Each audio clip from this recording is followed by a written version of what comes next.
want to welcome everybody. My name is Jennifer Kaufman. I'm the chair of the Commission on Social Action of Reform Judaism, and it is my pleasure to welcome you to tonight's program celebrating Rabbi David Saperstein's leadership of the Religious Action Center.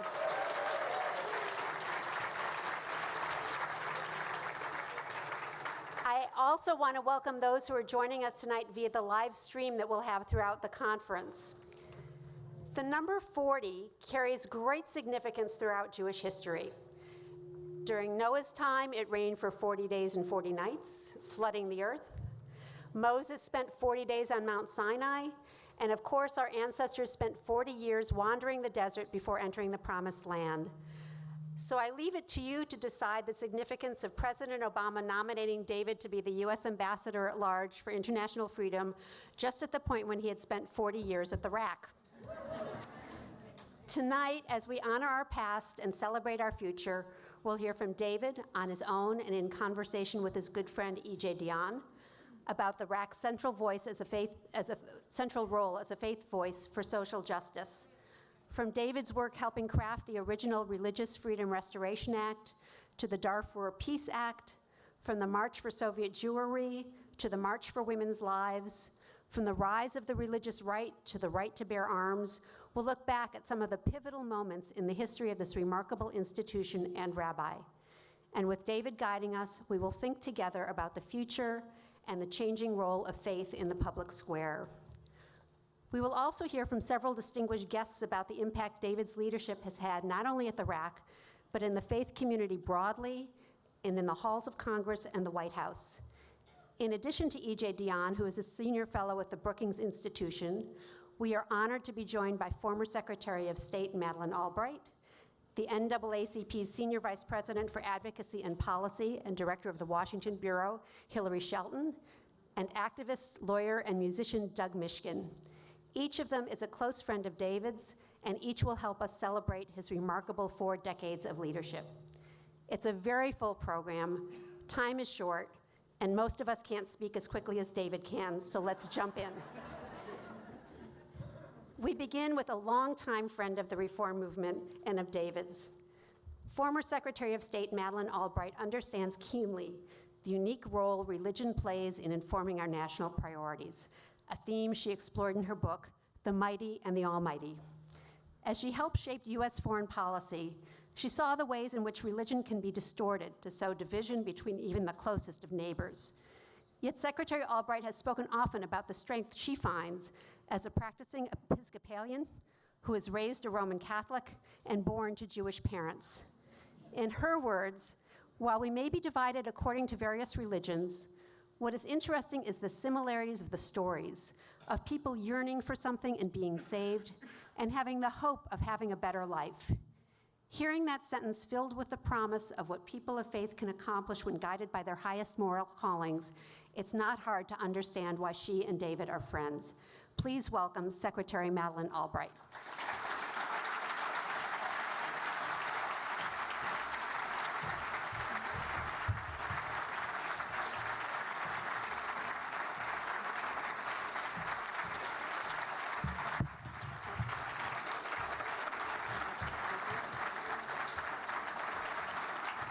Thank you very, very much. Thank you. Thank you. Thanks. You can now understand how I can have my own interfaith dialogues. Thank you very much, Jennifer, for your very kind words, and good evening to everybody. And Rabbi Jonah Pesner and Rabbi Rick Jacobs and Hilary Shelton, what a pleasure to be with you, and E.J. Dionne, a really good friend for a long time. It's wonderful to be here. 70 years ago next week, on the day World War II in Europe ended, an American rabbi serving as an army chaplain stood at Dachau concentration camp surveying a scene of unimaginable horror.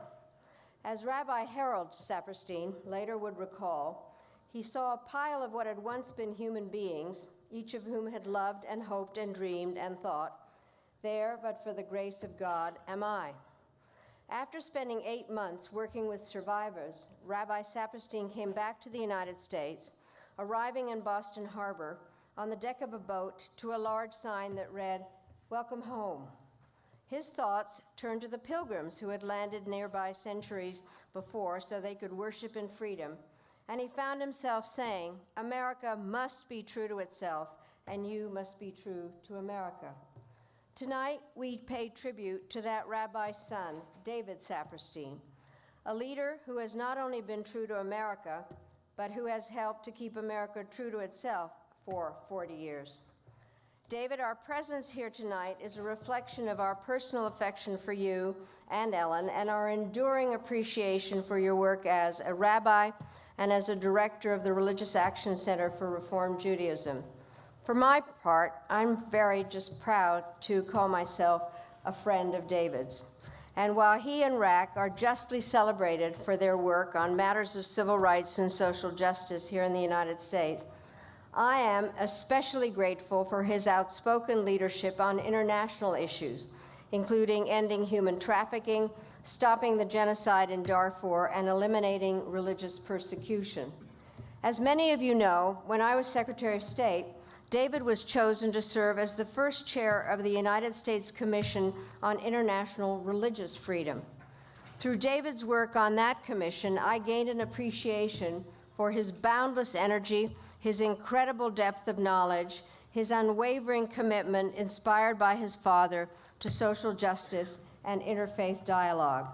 So it was only natural that I would turn to David a few years later when I was working on that book about the role of religion and morality in American foreign policy. Throughout the project, I was reminded of the truism that a little knowledge is a dangerous thing. I was deeply worried that I might mischaracterize religious beliefs, get part of the history wrong, offend people unintentionally, or fail to raise obvious issues. In other words, I needed help. So when I finished a draft of the book, I sent it to a few key religious thinkers, including Rabbi Saperstein. His page-by-page comments on issues large and small were informal, just uniformly helpful, if not always decipherable.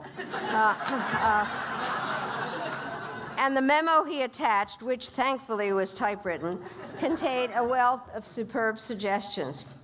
Before the book was published, David joined me for a dinner at my house and a discussion with two other religious leaders, Abdul Faisal and Dr. Richard Land. You can just imagine that evening. I will never forget what it was like to break bread with a rabbi, an imam, and a Southern Baptist preacher. It sounds like the beginning of a bad joke, but in fact, it was an incredibly rich, interesting discussion that underscored for me how religion, rather than being a source of division in the world, can be a source of unity, progress, and peace. So I'm deeply in David's debt, not only on a professional level, but also on a personal level as well. In the years after I discovered the truth about my Jewish ancestry, I received a number of different invitations to participate in many kinds of religious observances. One that I immediately accepted was the invitation from David to join him and Ellen at their home for their Passover Seder. Having served at the United Nations and been a college professor for many years, vigorous debate and intellectual discussion come pretty naturally to me. But I must say I'm still mesmerized by Passover at the Saperstein residence. He takes us all on thrilling journeys through the Seder's themes of social justice, liberation, and Jewish history, always with some fascinating twist. And sometimes we get the added benefit of being joined by his brother, Rabbi Mark Saperstein. They argue some. But the Saperstein Seder reminds me each year that even though David has gained fame as one of the great social activists of our time, he is, at his core, an outstanding spiritual leader and a Jewish scholar. He is both a man of ideas and a man of action, a thinker and a doer. And those qualities are the key to his success, and they help explain why he is so beloved around the world. I know that it's been hard for the RAC to lose David, but he is a national treasure, and sometimes America needs to cash in its savings. When David first told me that the president was going to nominate him to serve as ambassador at large for religious freedom, I had two reactions. The first was to congratulate him, and the second was to ask him if he was crazy.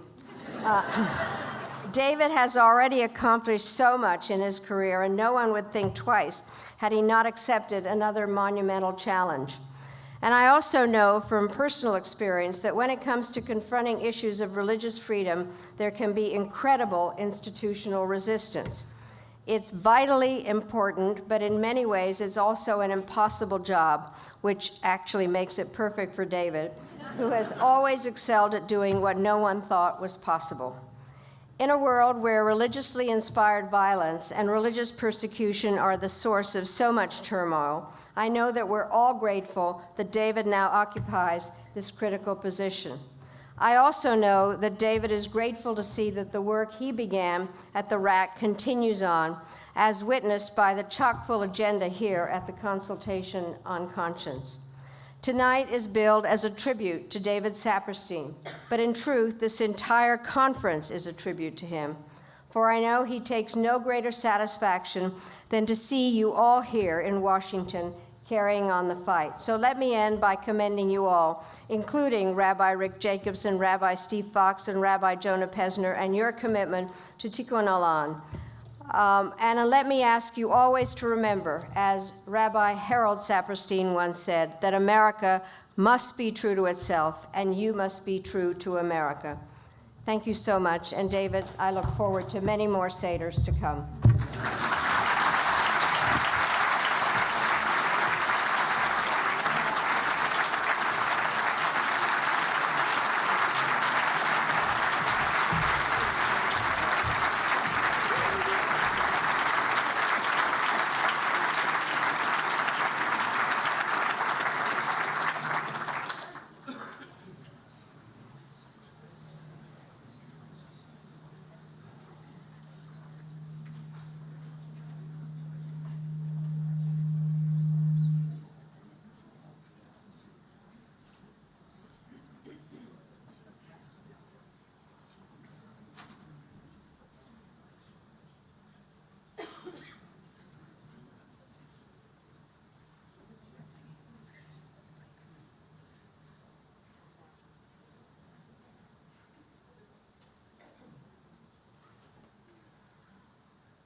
So while we work out a few technicalities, I want to, we may not have sound for anything. Let's see. Am I on? Okay, great. I want to introduce a very special guest who's with us tonight. David's passion for social justice may only be equaled by his passion for music. David has been known to brag about his acclaimed high school performance as Nathan Detroit in Guys and Dolls, but you're going to have to ask him about that another time. David was the force behind the RAC's musical extravaganza, Sing Out for Justice, which was recorded live at a URJ biennial. Among the performers on that recording is Doug Mishkin, who is a close friend of David's and the RAC. Doug is a lawyer, a social justice champion, and a beautiful singer and songwriter. We're very blessed to have him here tonight to honor David in song. So Doug, the stage is yours.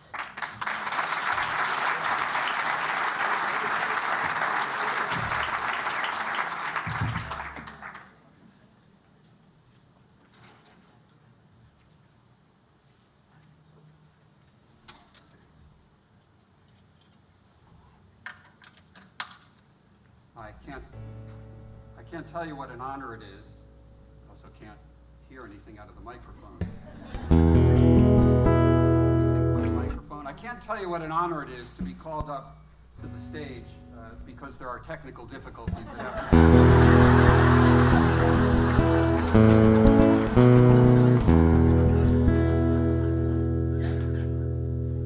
Rabbi Abraham Joshua Heschel said that the words of 2nd Isaiah, how beautiful upon the mountain are those who come in peace, said those are words not bound to any time. They are of endless inspiration to people who gather for good causes. And Rabbi Heschel famously said when he marched with Dr. King, he felt his feet, his legs were praying. And David, I was thinking about all the places that you've had us march. Darfur, apartheid early on. Looking at some of the pictures, I'm reminded, David, you remember we went very early before the routine demonstrations began. And I remember being with David and we got out of a bus and we were standing on Mass Ave and I said, all right, which one is the South African embassy? And you know, the mark of a great leader who always knows the right thing to say to inspire and assure the troops, David said, And I said, David, I don't want us to get arrested being in front of the Brazilian embassy. It's something like a Woody Allen's.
How beautiful upon the mountain are the steps of those who walk in peace.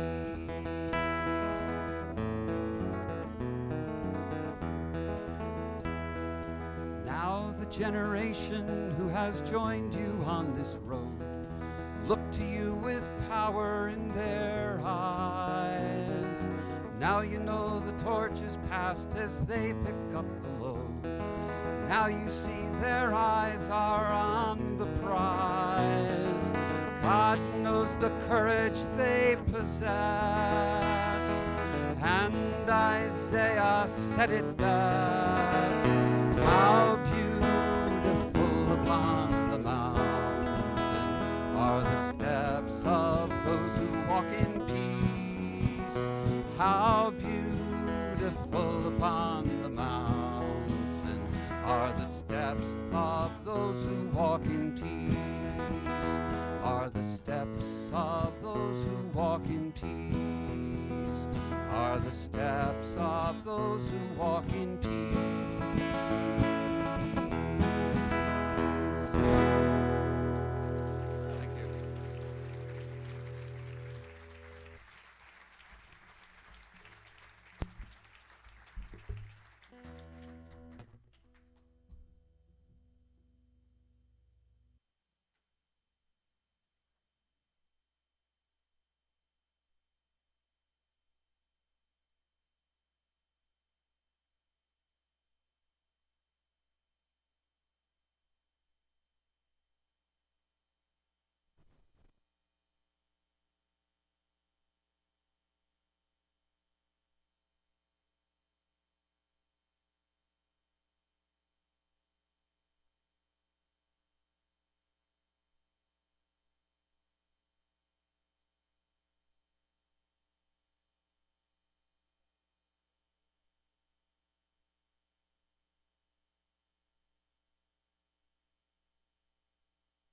To do Guys and Dolls, but we decided we'll just move along with the program.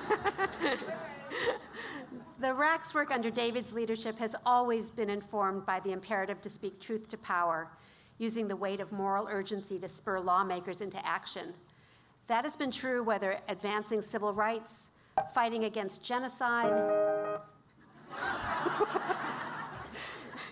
I love this place. Sounding the alarm on the perils of climate change or supporting victims of human trafficking. As he is engaged in this work at the RAC, David prioritized building strong and meaningful partnerships with others in the Jewish and faith communities. He knew that the power of denominations working together was exponentially greater than what could be accomplished by any one individual or group alone. Joining David in many of these partnerships has been Hilary Shelton. Today, Hilary is the NAACP Senior Vice President for Advocacy and Policy and Director of their Washington Bureau. He is among the most respected and mellifluous voices in Washington, speaking on a host of civil rights issues, from protecting voting rights to accessing quality education, from stopping gun violence to ending racial profiling. As the longtime federal policy program director to the United Methodist Church's social justice advocacy arm, Hilary is also steeped in the faith community. He is as creative and effective a strategist as there is to be found in Washington, and a past recipient of the RAC Civil Rights Leadership Award given to outstanding leaders in the Black and Jewish communities who work to ensure racial justice and strengthen intergroup relations. Please welcome Hilary Shelton.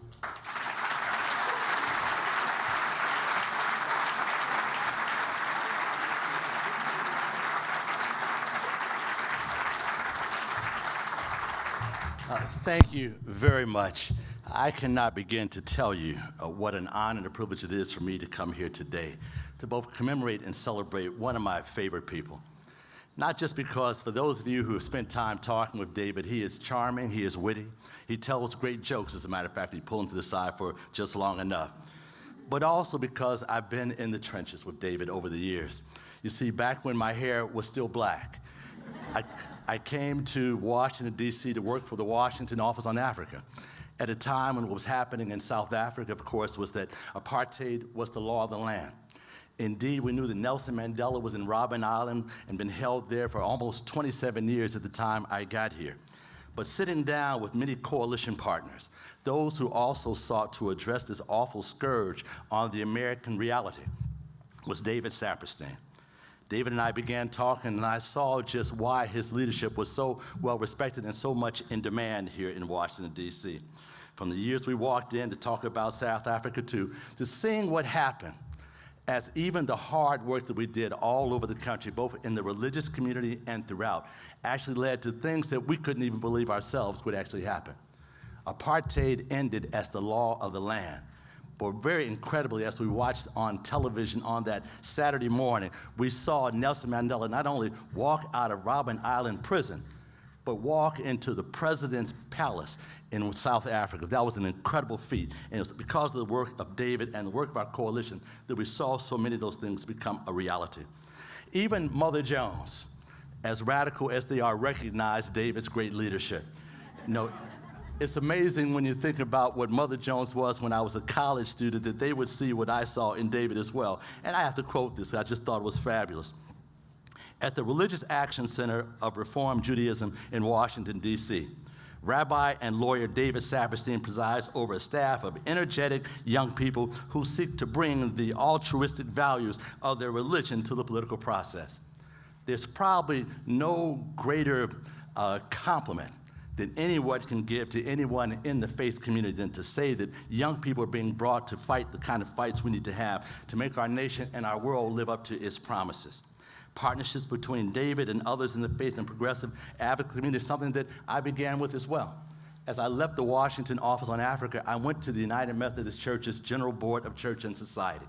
And in that, I sat with David and Lynn Landsberg and others from Iraq to talk about moving issues forward on women and children in poverty, but also continue that fight against apartheid in South Africa. From national impact to, of course, my work at the United Methodist Church, it was clear that indeed David brought such a value to everything that we did, such a clear and clarion voice, even as in those rooms so often, as people were so impassioned by their thoughts and their beliefs, and of course, everyone coming from various perspectives and trying to learn to speak the same language long enough to make a decision. David Saperstein's voice ring out in that resonant tenor and clarify it all.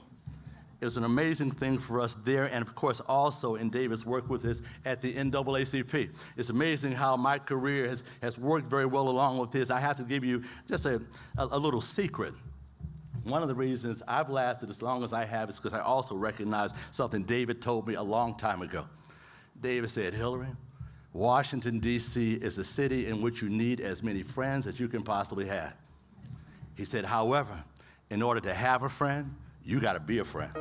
So in essence, understanding that wit, that reality of how things work here in Washington, D.C., I was able to continue to work and see David and us work together on issues so important to us.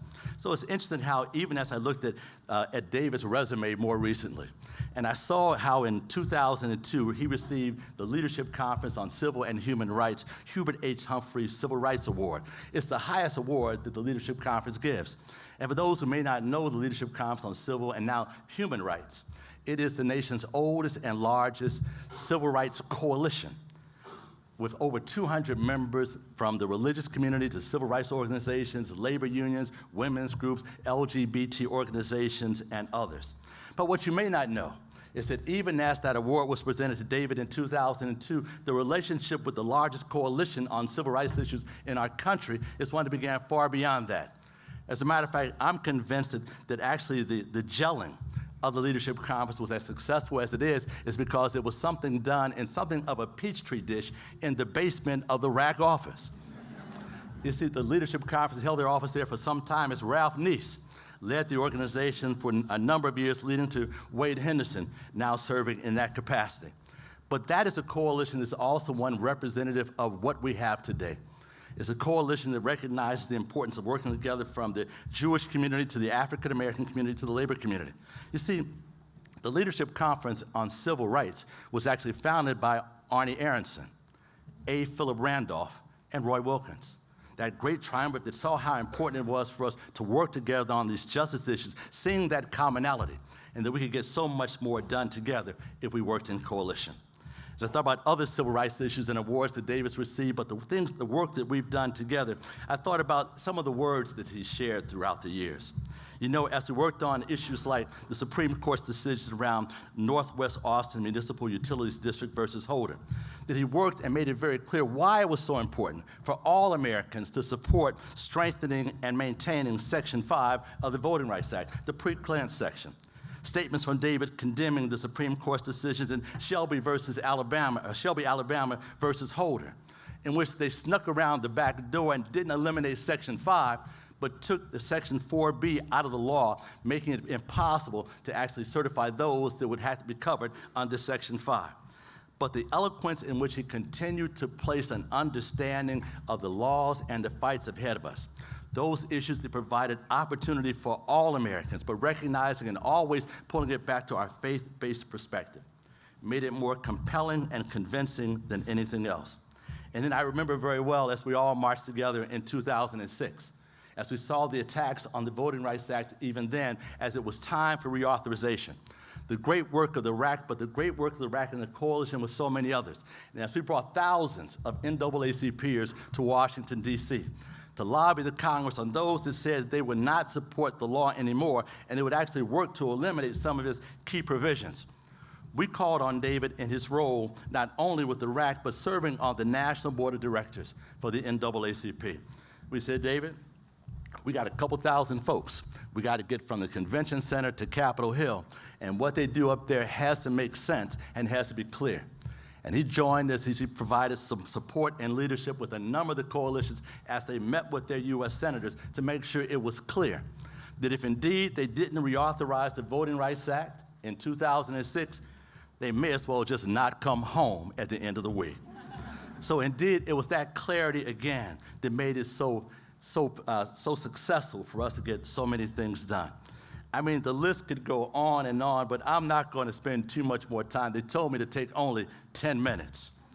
But taking 10 minutes to talk about the 40-year history of this man and the 30 years I've known him in Washington, D.C., as we've advanced an agenda of justice, fairness, and civil rights and human rights for all Americans is something I just want to say, I'm going to put a pin in it right now. But David, I do have to say this to you. I was torn when I found out that the president had chosen you for this position, because I knew that he was bright enough to recognize talent where he saw it, that he knew to be able to get the job done at the State Department in this very important role would require someone just like you. But I was also selfish, because I've known of the great contributions he's made in the fights in the trenches for as long as he has. That's given so much to all of us in the civil rights community, the NAACP, the United Methodist Church, and every entity I've worked for. But for that, we'll be forever grateful, and for that, we will continue to call on you regardless. Thank you so much, David, for all that you've done.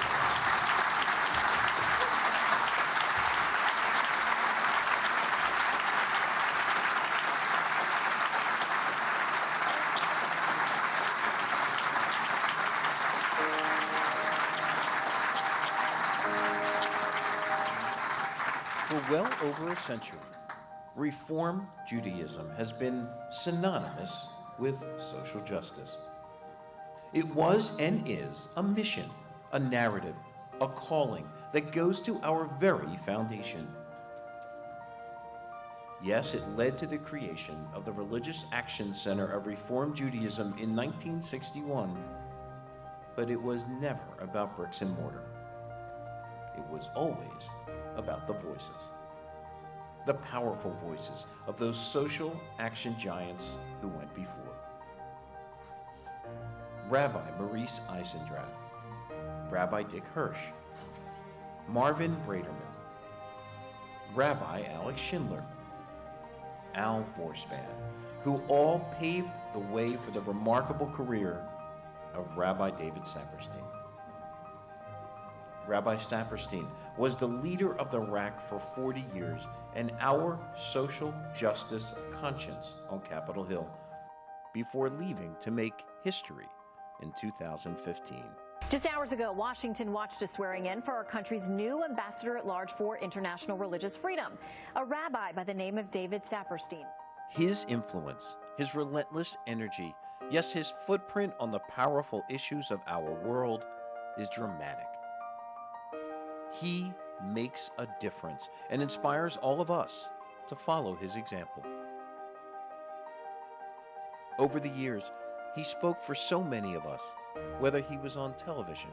From Washington, Crossfire. You have been under the mistaken impression and tried to sell Americans about that for a long time, that separation of church and state, separation of church and state is somehow anti-religious.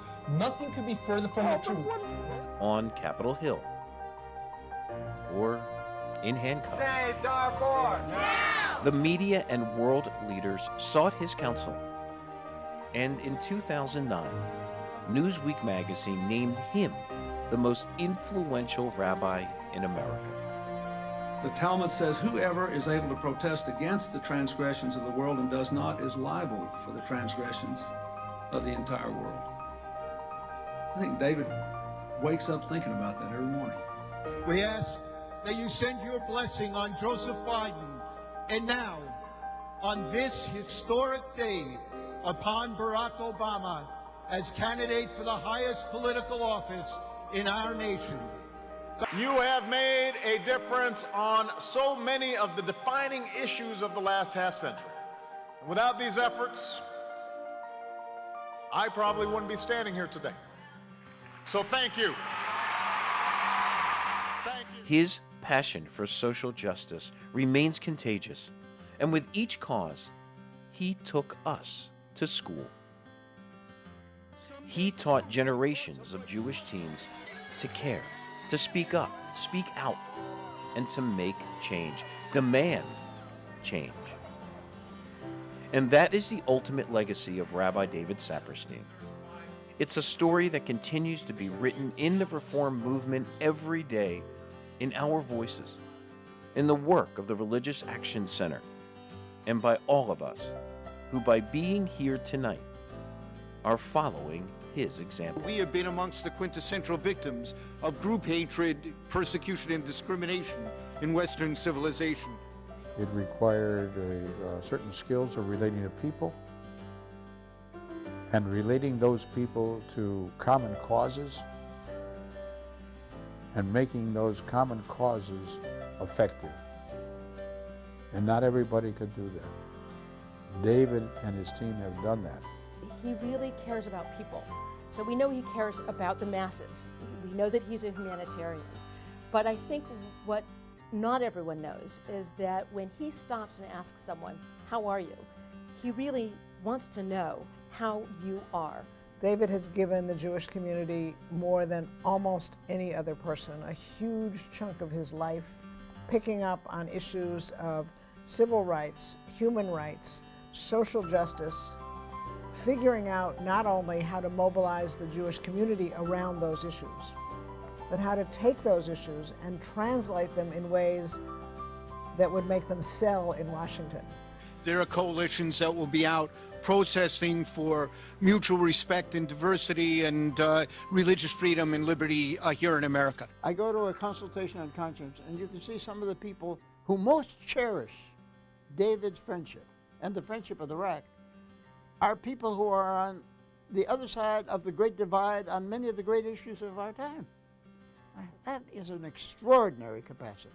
We also wanted someone, quite frankly, who wouldn't be shy in speaking up for religion and in pointing out all the contributions that faith communities make each day to building peace, preventing genocide, promoting human rights, helping people to escape hunger, ignorance, disease.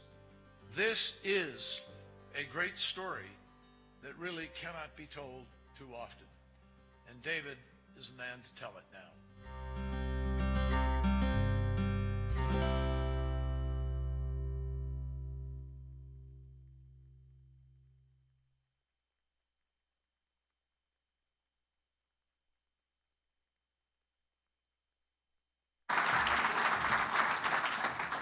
I knew that would be worth the wait. One of David's and the RAC's most cherished friends and leaders, Al Vorspan, couldn't be here this evening. But Al couldn't miss the chance to share with us his love for David, and I'm honored to read you a few words from Al. This is Al now. For 40 years, the maestro with the baton on the bandstand of the RAC was David Saperstein. I selected David to succeed Rabbi Dick Hirsch, who made Aliyah, and David became the coalition builder par excellence. Only David could make friends out of opponents, empathize with adversaries, talk so fast it disarmed the normal-witted, find common ground among cranky commissioners, inspire and mobilize even the faint of heart, retain his humanity and humor in the heat of combat, and convert a fragile coalition into a force for justice and improbable winners. To David, causes are crucial, but never at the expense of family or friends, because they are never expendable. No amount of schlepping or sacrifice is too much to help a friend, a relative, even a distant colleague, even if the colleague is well deceased but the survivors are in need of a comforting eulogy. I compare myself to the baseball scout whose instinct pushed him to select this hard-throwing kid off the waiver list or out of sight on a minor league farm club, only to see him blossom as the phenomenal Matt Harvey of social justice. That's Al. And Al, if you're watching, we miss you. As the chair of the commission, I have been incredibly lucky to be blessed by the wisdom and guidance provided by my extraordinary predecessors. Several of them are here this evening, and as wise as their advice always is, there is one thing they could offer no firsthand experience with: chairing the CSA at the moment when David Saperstein left the RAC. Thankfully, good fortune was on our side. The reform movement has been blessed for more than 30 years by the presence of Rabbi Jonah Pesner.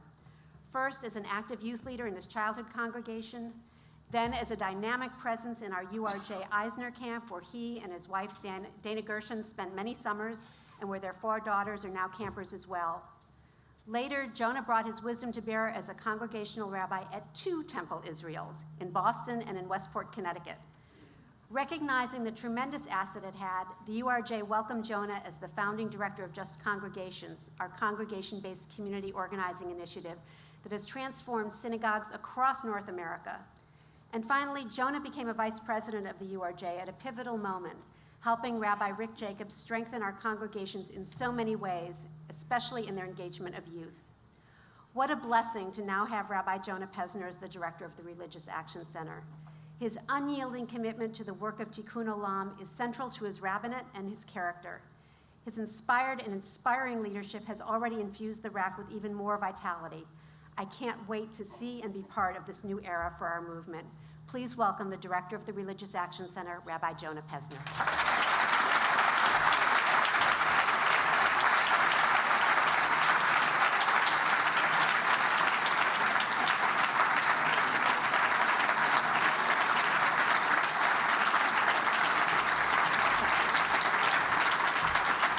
Thank you. Thank you. Thank you. Thank you, Jennifer. It was beshert that you were the chair of the commission at this moment in time. David Saperstein, I am looking out at the site that you will see in just a few short moments when I bring you up to offer your rebuttal. I'm learning from you, am I not? Perhaps I should make another Saperstein joke. I rise in dissent. You will see in a moment when you come to address the smiling, shining eyes who will gaze upon you, your family, and not just your literal family who are here, but this family and community that you have spent your lifetime building. And we're blessed, Secretary Albright, Hilary, Shelton. How incredible that you bring the perspective of the establishment of Washington, D.C. and our nation's leadership to remind us here in this family, which you're very much a part of, by the way. You are inside family as well. But you remind us what our nation knows, what the world knows, which is the treasure that is David Saperstein. But as a member of the family, like all of you, I want to reflect in a slightly more personal way. And this time, because it's live streamed and being recorded forever, I'm going to share a story which, David, I know you've heard before. But at this moment, as you not pass the torch, but light my torch with your light, which will never go out, I remember what it was like 32 years ago when you called, she claims, Marla Feldman, who is here somewhere. Barney Brickner claims it was Barney. We can let them fight it out. You called and said, I have this idea to bring teenagers to Washington to learn about Jewish social justice, to engage around issues of public policy, and then to go make their voices heard on Capitol Hill. And Barney and Marla asked their 10th grade youth group president to lead that first group of teenagers. That changed my life forever. Meeting you at the conference table, at the RAC in Washington, D.C., where the Civil Rights Act of 1964 and the Voting Rights Act of 1965 were in part drafted, where you sat with the Dalai Lama, where countless coalition meetings, coalitions of the willing, where you brought people together across lines of race and class and faith and partisanship to imagine a world which would be a world of peace and justice. And I rise to tell this story because it isn't about me. It's about the tens of thousands of idealistic young people that you, David Saperstein, have inspired to take on a life of Jewish social justice. You once said that among the best decisions you ever made at the RAC was when, I think it was Alex, called you and offered you more money to hire a second staff member. And by the way, can you imagine it was David and an assistant? If you've been to the RAC lately, it's teeming with activity. Staff and volunteers, it's a hub of Jewish social justice in Washington. And it started after Dick Hirsch's tenure. As the baton got passed from generation to generation, it was David and an assistant. And now it's this dynamic, vibrant place, and it's in part because he made the brilliant decision not to hire one more staff member, but to hire the legislative assistants, a handful of 20-somethings who have just finished college and want to spend a year at the RAC. Now, hundreds of people move around the Jewish people, the United States and across the world saying, I am an alum of the Religious Action Center of Reform Judaism because I was a legislative assistant, or because I was on Machon Kaplan, or the tens of thousands who said that I was inspired as a Jew and an advocate because I was on Lita Ken. That, David Saperstein, to me, is the ultimate legacy, because every impact that you have had on core issues of social justice and religious liberty over the last 40 years now get amplified exponentially across history by those whose sacred acts of justice you may never know. Now, before I let you come up and offer your rebuttal, 2 closing thoughts. Everyone should have the incredible, blessed experience that I have had the opportunity to have over the last 3 months. I've moved around the halls of Congress. I've come and gone from the White House. I've been in embassies. And I get to introduce myself as the new director of the Religious Action Center of Reform Judaism. And to a T, the person I'm meeting says, wow, you have really big shoes to fill. And it's an incredible experience because they don't stop there. Well, they go on about how hard it's going to be to follow David Saperstein. But here's what's delicious. Then they tell me a story. They tell me an incredible story about a coalition that David built, or a speech that inspired the person that David gave, or an act of, or some other example. And by the way, these stories come from the least likely places, across political aisles, across faith traditions, to a T. Let us remember that David has taught us the way to make change is to reach out to all those who would join us and make change together. And finally, one last very personal reflection. Marla in the video hinted at it. What really distinguishes David Saperstein is that as busy as he is, being the most famous rabbi in America and being the incredible leader that he is he always has time for you. And I'm talking to you, the family. How many of you have an experience where when David asked you, how are you? And he meant it, and you were honest and shared with him something you were struggling with or something you needed, he was right there for you, embodying tzedek on a deeply personal and relational level. Here's just one example. On the day that he was confirmed by the United States Senate, he called Dana Gershon.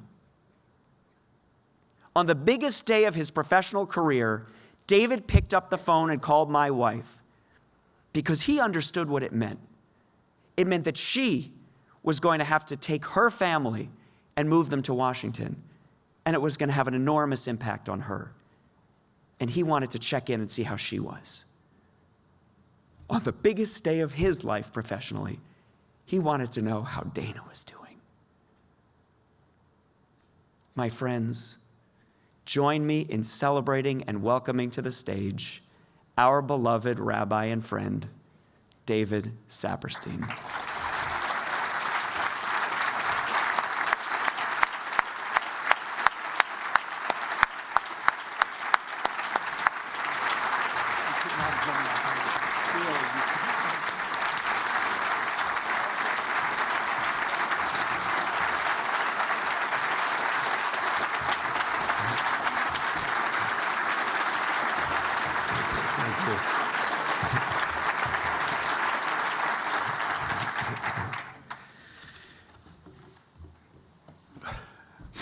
First,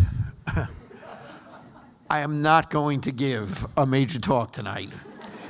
We decided rightfully that there will be other opportunities in the future to do that, and we thought it would be a little bit different, and in some ways, an ability to really probe deeply at some of the themes for me to have this conversation with E.J. Dionne that I am so looking forward to in a few minutes.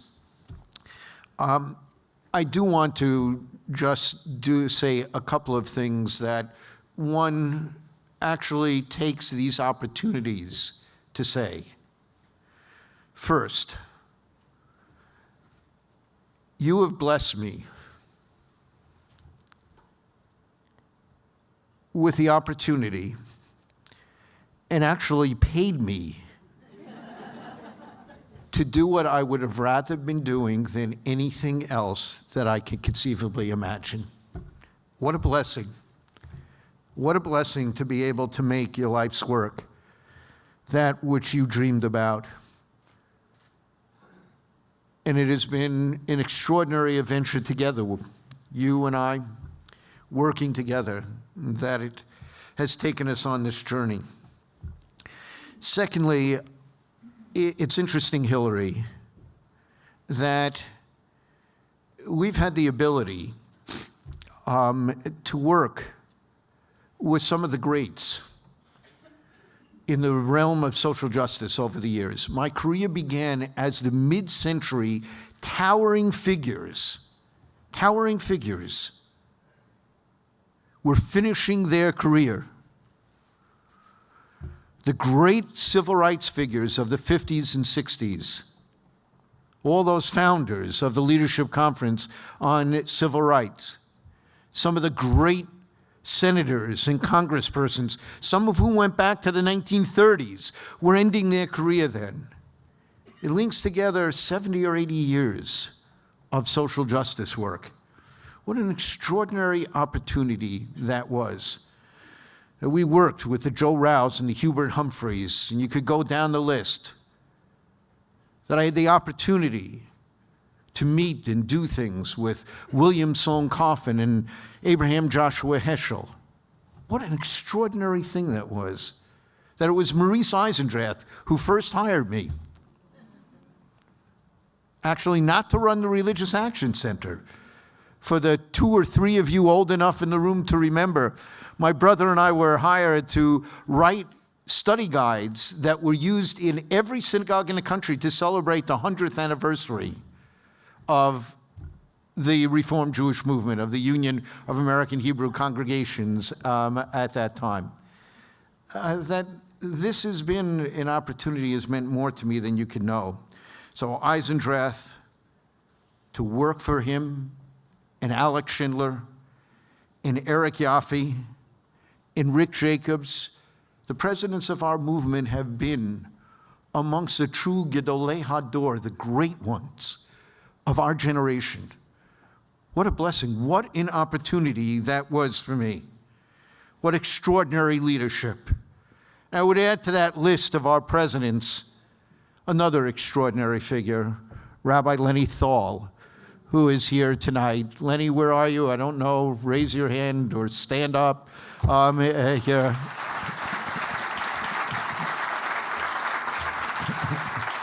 And then there is the endless number of extraordinary professionals who worked at the Religious Action Center, younger or older as the years went on, particularly the deputy and associate directors, Glenn Stein, who really was a person who shaped the Litakin program. We all owe him a debt of gratitude. And I will say, Michael Namath is here. What Michael Namath has done in expanding and carrying on is absolutely extraordinary. And the courageous, elegant, eloquent Lynn Landsberg, who's here tonight.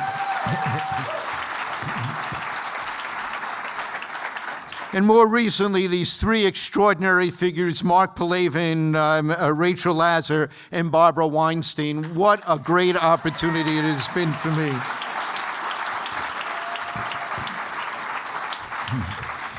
I could go down the list of so many other professionals. I apologize that it's not possible to name all of them. Fortunately, you're amongst friends who all know you, and it is really a blessing. There are a handful I simply want to single out because they work more directly with me. When Daphne Price, who I'll mention in a moment, stepped aside from being my personal assistant for however many years it was. I'm sure it felt like decades for her.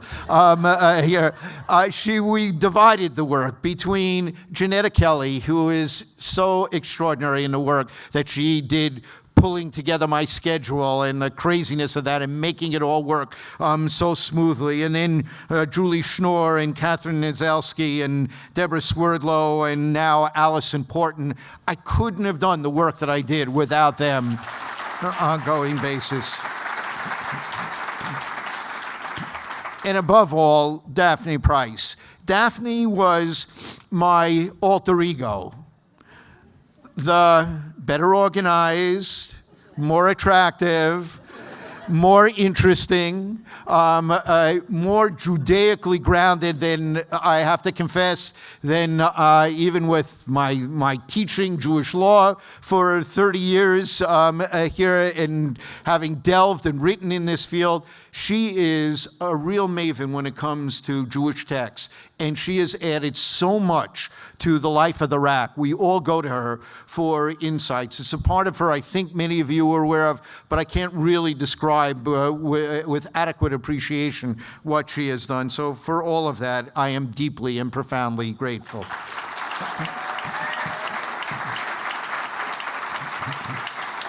And the founders of the RAC, Maurice Eisendrath, Rabbi Eugene Lippman, Essie, his wife is here. Essie, where is Essie? Here, Essie, you should know, Essie and Jean were members of my dad's congregation when I was growing up. So I knew them from the very earliest years that I can remember, from the time they moved from the synagogue, Central Synagogue in Rockville Center, over to my dad's congregation in Limerick. And they've been part of my life ever since. Jean, you may not know this, but Jean was the one who Maurice Eisendrath turned to build both the Commission on Social Action, to put together people of immense wisdom and talent and leadership to guide the movement on our policy issues, but also to build the notion of synagogue social action committees. Steve Fox is here, and we have to pay tribute to the rabbis who, from the beginning of the turn of the 20th century, well into the 1950s, it was the rabbis who were the mainstay, almost the sole voice of Reform Judaism in terms of social justice work. Those lay people did it primarily outside the framework of our synagogues and our movement. But Eugene Lippman was charged to build the social action committees, and he brought onto the staff of the union in 1953 a young, brilliant, charismatic, eloquent, funny, young professional by the name of Al Vorspan. And together the fact that social justice is a norm of North American Jewish life in general, is tribute to their vision and their power. Dick Hirsch, who you heard from in this, who is the visionary founder, not just of founding director, not just of the RAC, but greatly expanded the breadth and the impact of our World Union for Progressive Judaism. What extraordinary people I was blessed to work with, and needless to say, I don't think anyone in this room has any doubt about the impact that Al Forsman had on my life.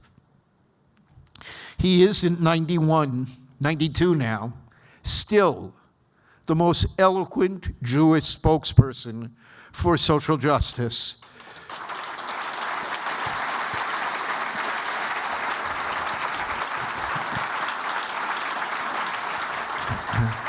That he was so gracious in guiding me, inspiring me, helping me behind the scenes.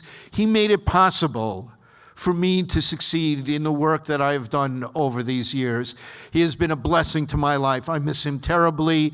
Tonight, I was with him and Shirley just a month ago up at their new place in a little bit north of New York City.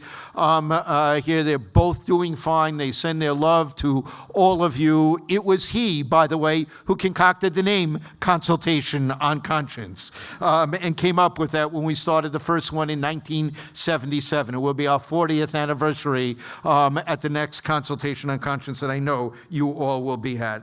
And to be honored tonight by my dear friend Doug Mishkin. We have adventures we'll talk about some other time in some other setting together, but the remarkable Hilary Shelton. Hilary carries on as the Senior Vice President of the NAACP, a role that the legendary Clarence Mitchell forged first term by Ted Kennedy as 101st Senator. It is a role that Hilary carries on with glory. He is revered, respected, admired, liked by everyone. I'm truly honored that he was able to be here tonight, and that a tribute was paid by one of America's great public servants. Madeleine Albright means more to me than I can possibly express. So Madeleine, thank you very much for your being here tonight. And finally, my family.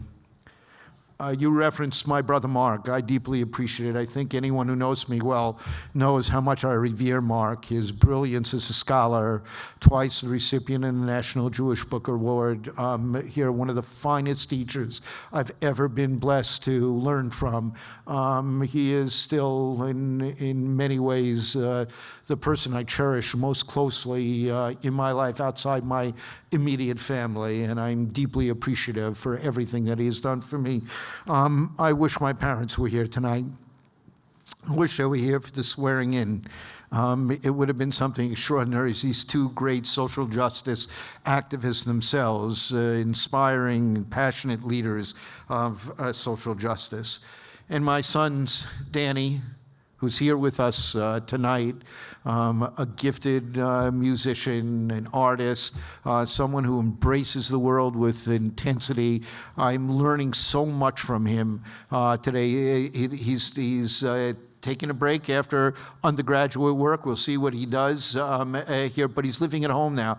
I cherish the conversations that I have with him. I learn in every one of them, and it is so exciting. My son Ari, also with his artistic gifts, graduating from Pitzer College, one of the Claremont schools, in just a couple of weeks.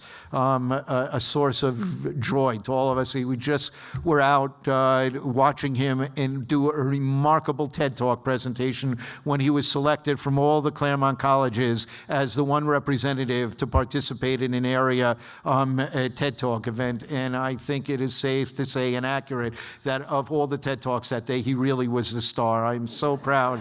I am so proud of him. I can't wait for it to go online so that I get the last laugh, because you'll see it and know I was actually speaking truthfully. Here, I am blessed to be married to Ellen Weiss. I am so proud of what she has done in journalism. Her team just won another Peabody Award. They put together this extraordinary investigative journalism story about sex offenders in the military who fall by structure through the cracks when they leave the military, with no record really following them, no one able to keep track of them. It led the Senate of the United States this past week to pass legislation to address it. And when the legislation itself was flawed, and Scripps, where she's now the vice president for national news out of Washington, brought that to their attention in another story, they changed it again in order to accommodate it. It is her career at NPR, her career as a journalist. I am so proud of her. But more than that, here, and this is not a secret to any of you who know us, there's no way on earth I could have done what I did if Ellen, who's not just this gifted professional, but the most extraordinary mother and wife that anyone could imagine, I just don't know how she does it. I am in awe of her every single day. And I don't even know where Ellen and Danny are, but wherever you are, you celebrate this. So,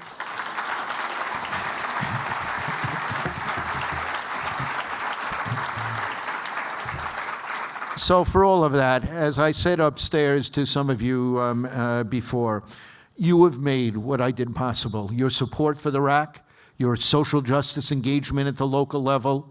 We have stolen programs that many of you have invented and made them norms in North American Jewish life. You have been the partners that someone in my profession could only dream about. And for all of that, for the other professionals and coalition partners here from organizations, extraordinary leaders in their own right, many that I just don't have time to name, but have meant so much to me. I see a number of them sitting over there right now. I can't tell you what an honor it's been to work at your side all of these years. It says in our text, you and I together, we can change the world. That is true. You and I together, we have changed the world for the better. You and I, led by Jonah Pesner, this remarkable, eloquent, passionate, gifted leader, will guide us into a future that will be a better future for America and for the Jewish people. Thank you all very much.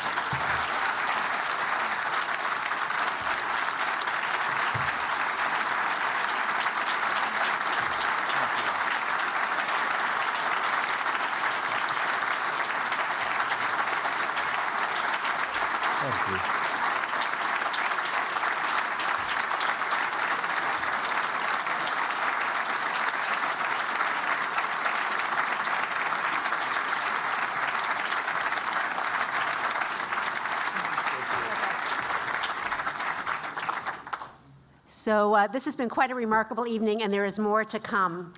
The next part of our program is off the record, and so we're going to thank and say goodnight to those who have joined us via live stream. We'll see you, or actually you will see us tomorrow morning at 8:45 in the morning Eastern Time. Before we continue, I really do want to remind you that the rest of the evening is an off-the-record discussion. That means no tweeting,